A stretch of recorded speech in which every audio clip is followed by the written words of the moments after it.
Breaking news તો ગુજરાત વિધાનસભાના budget સત્રની તૈયારીઓ શરૂ થઈ ગઈ છે। વિધાનસભાની કામકાજ સલાહકાર સમિતિની ફરીથી રચના કરવામાં આવી છે। વિધાનસભાની કામકાજ સલાહકાર સમિતિમાં હવે નવા સભ્યોની નિયુક્તિ કરવામાં આવી છે।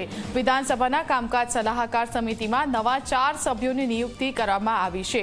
નાયબ મુખ્યમંત્રી હર્ષ સંઘવી, મંત્રી જીતુ વાઘાણીની આ સમિતિમાં નિયુક્તિ થઈ છે, તો મંત્રી કુંવરજી બાવળિયા અને મનીષાબેન વકીલને પણ આ સમિતિમાં સ્થાન મળ્યું છે।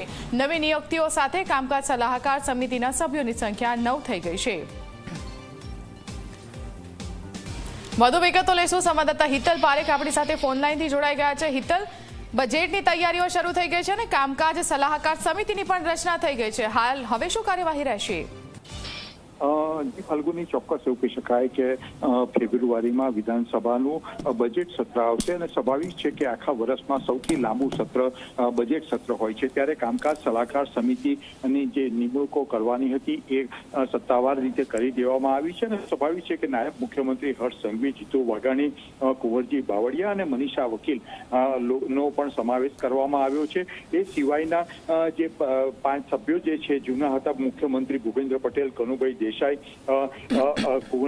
મનીષાબેન વકીલ, બાલકૃષ્ણ શુક્લ અને તુષાર ચૌધરી કોંગ્રેસમાંથી એક આ રાબેતા મુજબ રહેશે। આ કામકાજ વિધાનસભામાં કયા પ્રકારના કામકાજ કરવામાં આવશે એ માટેની આ સમિતિની રચના કરી છે। એટલે સ્વાભાવિક છે કે હવે દિવસે દિવસે વિધાનસભાનું સત્ર નજીક આવશે ત્યારે વિધાનસભાના કામકાજની ચર્ચા કરવા અને કામકાજ સલાહકાર સમિતિની પણ બેઠક મળતી હોય છે। આ તમામ પરિપ્રેક્ષમાં આ સમિતિ ખૂબ મહત્વની છે। એટલે એવું ચોક્કસ કહી શકાય કે વિધાનસભાના બજેટ સત્રની એક તરફ રાજ્ય સરકાર તૈયારી કરે છે તો બીજી તરફ વિધાનસભાએ પણ એ તૈયારીઓ શરૂ કરી દીધી છે। જી ફાલ્ગુની। હિતલ, આભાર આપનો માહિતી આપવા બદલ।